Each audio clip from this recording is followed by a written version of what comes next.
Hello, everyone, and welcome. I'm here to, bring some kind of interesting perspective on what's been happening with the divine masculine. And you may have been having this experience, or you may have been having a different experience. So, all I can do is offer what it is that comes up for me, what shows up for me.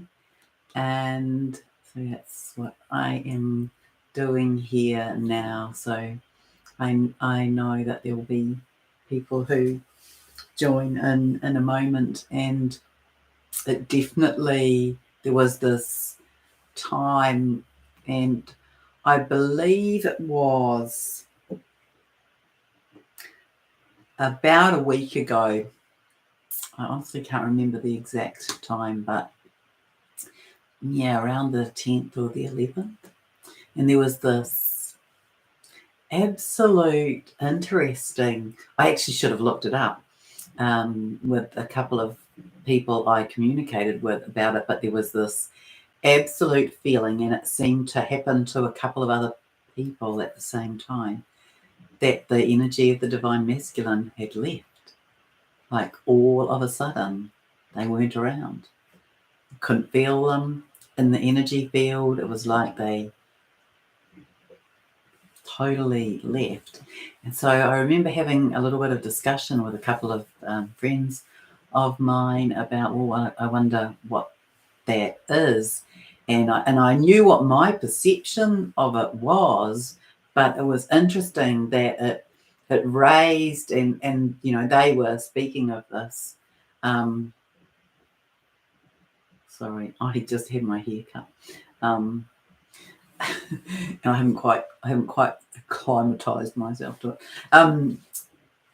They were saying how it felt like they were abandoned, and so there was that sensation, and so there was that inquiry. Well, what is this about on the bigger level? Is this us being asked? Is it the divine feminine being asked to drop into greater trust about this?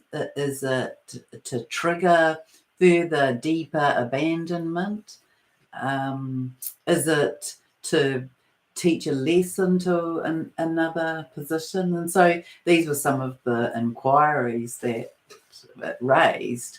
So I am curious as to, whether that was some of your experience. But what I got about it, what I got shown about it, was that they kind of did leave.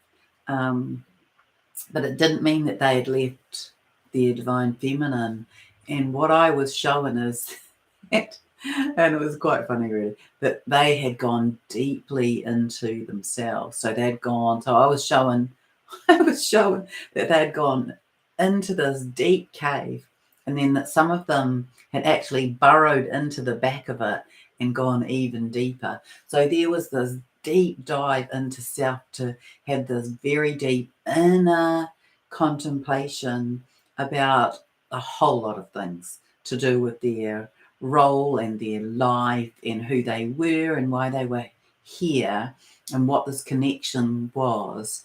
And in so doing, they took all of their energy. So they took all of their energy, and in some ways, for a bit of time, it also felt, and it can still be feeling like that. Yesterday and today have eased a bit, but as though they took some of ours as well. So they took all of their energy and some of ours. And I mean, we obviously allowed that, but that was the setup that came through. But it's to fathom it out.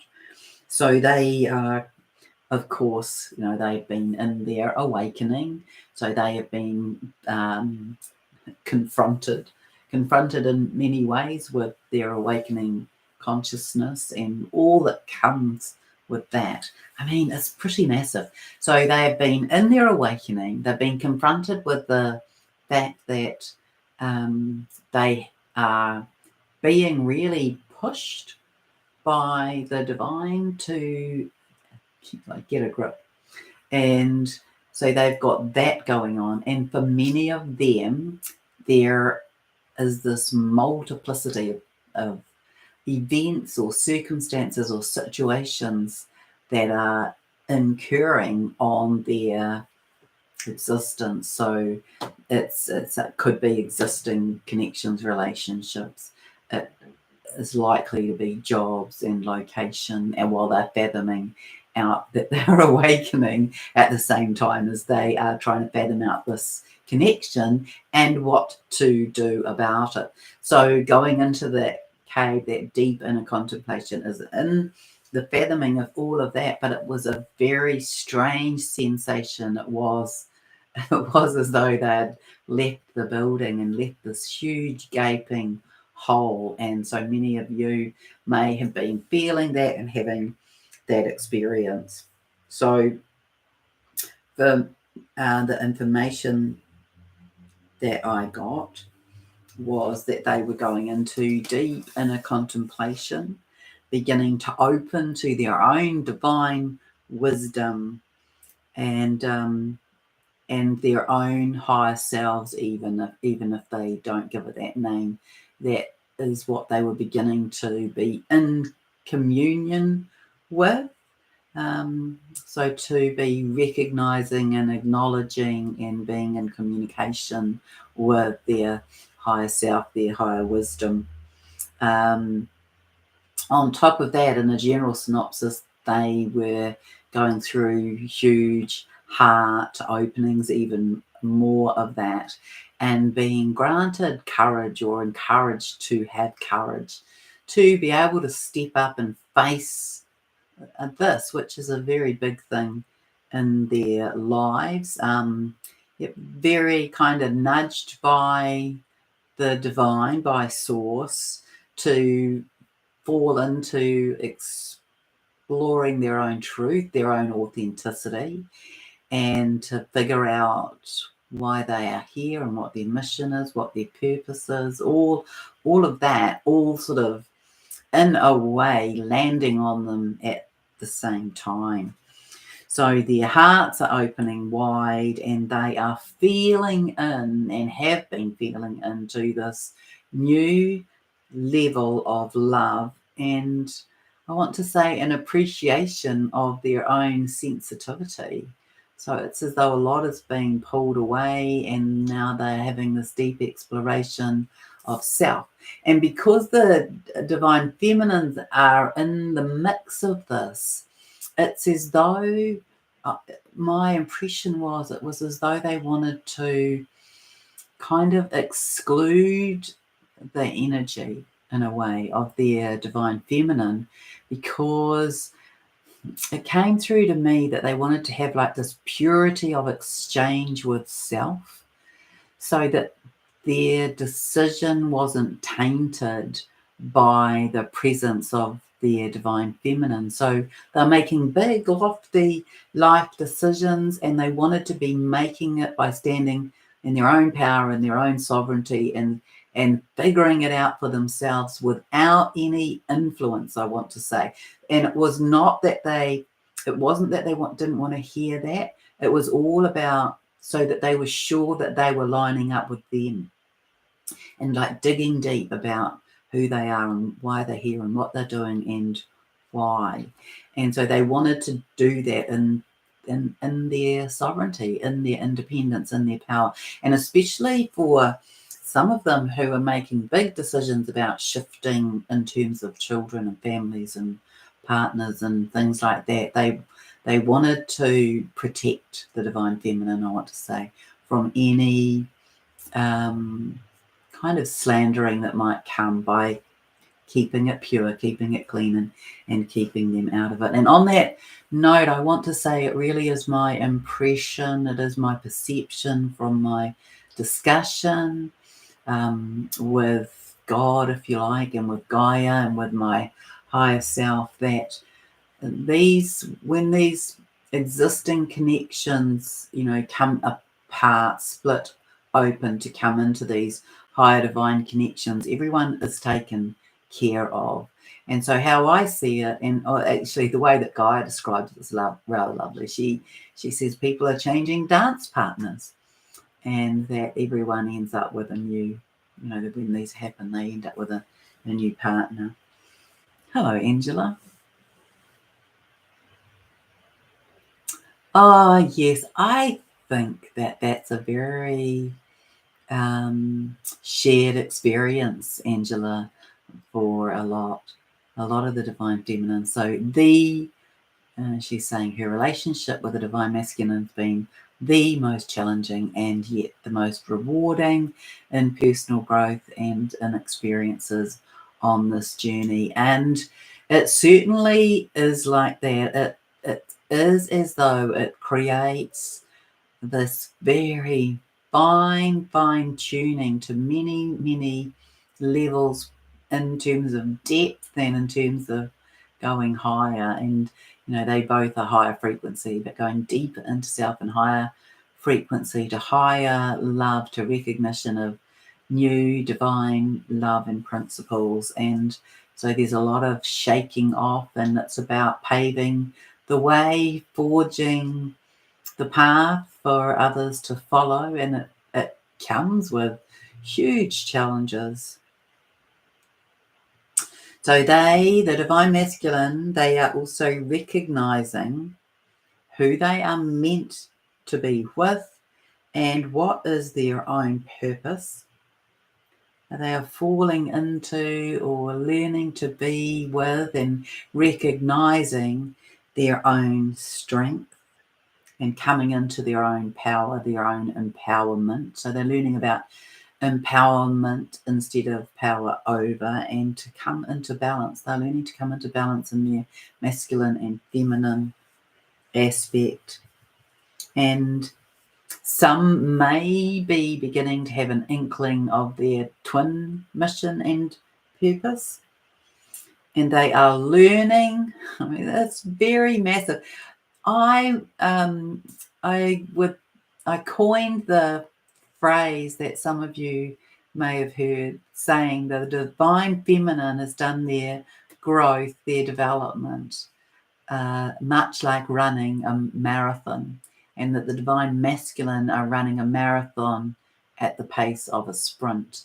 It's huge. I mean, we've each had our roles, and they've been different. And my belief is that the divine masculine has held ground for us. They've held space for us. They have been here, very grounded in the earth and the physical principles, holding space for us to open up into the higher principles. And now and they've done that over a long period of time. And now we are holding space for them as they are really kind of being pulled through this rather rapidly. So they're learning to discern, they're learning to speak their own truth and to be in their own authenticity, because part of the process right now is for them to really address the programs that hold them and bind them, the conditions, the inculcations from family and from society about what they shall and shall not be and do, and the behaviors that are seen as outside of the norm. And that's what divine counterparts are here to do. We are here to smash open the old paradigms so we can live in new ways and hold higher love relationships that don't really look like anything that we've had on earth for a while. Well, for a while, that's a long while I'm talking about. So they are beginning to bring their own personal aspects into alignment as they're addressing the programs and moving them out and moving in these higher principles. So they're looking at what holds them. Let's see if I can put that there without it crashing on. What holds them in this lower limitation. So it will be the contrast between them and you, and how that is perceived in society, that contrast, and they're having to work through that and undo the kind of materialistic three-dimensional world views really about relationship, that don't fit in the new paradigm of being with their divine feminine. So they have to undo it, unthread it, unweave it, pull it apart, have a look at it, examine it, dissolve it.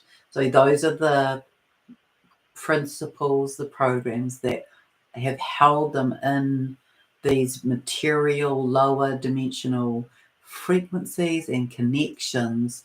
And it's about the idea of recognizing that this love that's so high, it's a love beyond any other, and it's love winning out.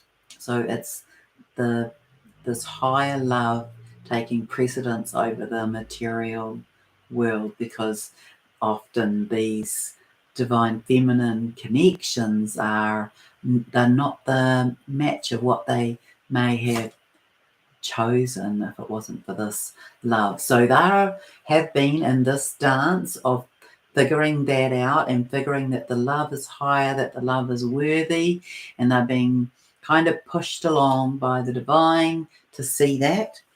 And so undoing paradigms that relate to all of the various conditions about what will be seen as not normal in terms of their connection with you.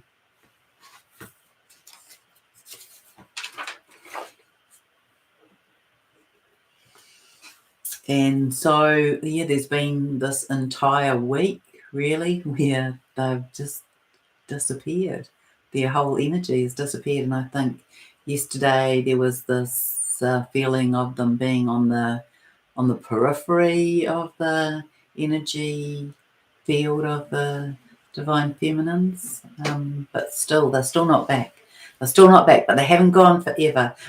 They've gone for good reason. They've gone to go deeply into their own integrity and to plan and to kind of create this situation where everybody wins. So they're being very pedantic. They are looking at all of the variations and trying to create an outcome that works for everybody. That's my feeling. So their energy is on their way back to us. At the moment, when I tuned into the collective, it was like I wanted to put my hand here on my higher heart. That felt like that was having a really big stretch, and I wanted to go breathe like so deeply that it was like that. It was like a gasping breath, as though they're really being invited to fall into their higher heart so they can experience this higher love through this, or through their soul plate, soul mission, higher heart. All of that can be seen to sit here and in a lower down place as well. So these very deep breaths they're being invited to take through the higher heart. And my message about that I got was that they are garnering courage to step forward and to speak and share their plans and their truth and their feelings. And I want to say all of it. They want to share all of it. The whys and the why nots, their journey to that place, the pull to you, and the blocks. They want to share it all, and it's as though the curtains have really been pulled back and they're now able to see the truth, the worthiness, the value of you and their life, divine feminine, over everything else. And so I want to say they deserve to be honoured and held and valued for that, because it's really been this holding of everyone that is connected to them in their lives. They have been holding this beautiful, magnificent space for everyone, navigating it so it is win-win for everyone. And these very detailed plans of them creating their forward future plan to come to the divine feminine, and that they've been in this deep processing. figuring it all out, fathoming it all out, knowing that they could speak to you about it, but actually, in principle, they aren't. So they are coming to. I don't know that they've come to it, but they are coming to these final realizations, and they are, getting ready to step up and make their declarations. And so the divine feminine, the advice for you is to hold that in the awe that it deserves to be held, with love in your heart and huge compassion for what they are going through and have been going through. We have had our worlds turned upside down and inside out, but we have had a longer period of time to navigate and negotiate and fathom things out. And we've been, I mean, some of us have been awake for a longer period of time than since we met the divine masculine, and some divine feminines awoke in meeting them. But there's been this longer settling period to understand the details, the nuances, the ins and outs of it. And lots of processes and lots of cycles as we've gone through the learnings, the openings, the increases in our psychic gifts and abilities, this coming into mission, this figuring it out, this putting things in place, this coming for the divine feminines into being able to stand very strongly in our own personal mission and purpose and make businesses work and function and be in that independent space where we can hold our own on all levels and coming into our balance of masculine and feminine. And so we have had to do that. And in the nuances recently of just letting the whole thing go, of, what's the journey of the divine feminine? Oh, surrender, and then hand it over, and then let go. Oh, and then surrender and hand it over and let go. It's this ongoing process of that as we've really come into our greater divinity, our incredible priestess gifts, as we have really refined our tools and skills and become these incredible women who really own who we are in our own power with our own gifts. And now we hold space for them to be doing that. And that is what they are doing. They're stepping into that. And we just have to allow them to do that in their time. And our work is to trust that they are in process, to hand it over to the divine, to trust that the divine has been doing a bit of pushing and shoving and accelerating because it's time for these connections to come together. It's time for that. And we have to be a great listener when they come and be in beautiful compassion. So be in the preparation, that's what I say. Be in the preparation and the knowing that your divine masculine is on his way and is in the refinement of coming into his own majesty, his own higher principles, and he is doing all of this in huge integrity and love. So I hope that you found that useful, and send you lots of love from my heart. So I'll just sit for a moment in case there are any questions that you can pop them in the chat. In the general scheme of things, we're kind of all moving into being in preparation for Ascension as well. So there's quite a few things. I was saying to a friend, it's hard to know.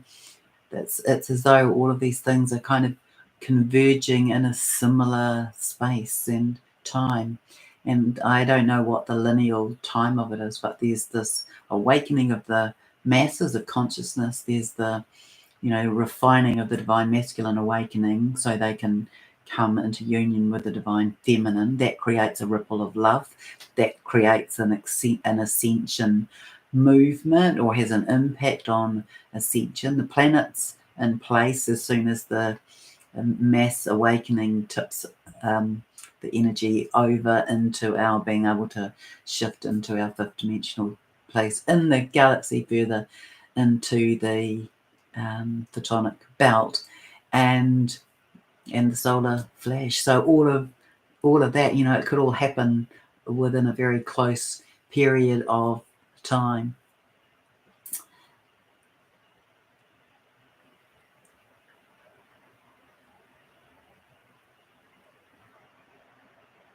Oh, that's really beautiful, Larissa. Yeah, absolutely, absolutely. And it is very well. I don't know about you, but me, I sometimes I just don't think God works fast enough, and this divine timing is really part of the divine feminine's lesson to know that it is fathomed out, it is figured, and that there is this divine alignment for us all to come together to create this ascension wave, because that's how Gaia has shown it to me, that when these unions come together, they create this greater wave of love that tips the planet into ascension, or tips the mass group of humanity into awakening. All right, much love to you, and have a wonderful rest of the week. Thank you for joining me. Thank you for coming on, Angela and Larissa, and speaking here. I appreciate that. And I think one of the interesting things is how the divine feminine have really become a bit of a close-knit community, haven't we? Because it's such an outrageously different and challenging experience to be on. It's not one to share with many people because it seems so strange and outrageous and a little bit delusional. But all around the world, women and men have been having these experiences, and really this is it leads the way for our world, because our world will come into these higher principles of love. And so it's like we are wielding the machete through the jungle, making the pathways for these things to come into. And hello, oh, that's a cool name, Stacey Ace from outer space. Yeah, so that's my take on it, and I try and come in because I speak to Gaia about the divine masculine. And I should tell you, I had this interesting experience the other day. So when I was going down to Gaia, so I have had a couple of divine feminines who have shown up this way in my space lately, and they show up a bit. They show up a bit like Joan of Arc, and they show up a bit like the feminine warrior, and they've got a sword in their hands. And so I've seen a couple of them, and it's shown to me that they link in to the feminine aspect of Archangel Michael's army, swords of light. And so I was, in my weird way, I was going down in to meet with Gaia in the centre of the earth, and my divine masculine kind of came in beside me, and both of us were in our sword fighting gear, because that's another strange kind of anathema to me, that light workers would be out in the ethers fighting with shields and swords. But that's how it shows up. And both he and I were putting our swords away into our hilts, and we had little specks of blood on us, and it was just a smile and a hug, and we cruised on down to the center of the earth. And so there is, however this is showing up as a metaphor, that is what we're doing as light workers, is that we're really wrangling out the density for us to move into greater light. And then these connections, they accelerate it. They are this great propulsion for it. Interesting. I should tell you that I got given this name for this person, and I said to her, "You belong to the." Let's see if I can remember it. The blue ring of sapphire, and so this was her as the divine feminine warrior. You belong to the blue ring of sapphire, and then I got told that was Archangel Lady Faith, who was Archangel Michael's divine counterpart. That was her section of the army of light. So there you go. See if that is meaningful to any of you, especially those of you who might be working with on the first ray. Yeah. Anyway, that was a new thing that showed up this week. So we've got a lot happening, really. All right, I am going to go, and I thank you for coming on, and we'll speak again soon. Bye.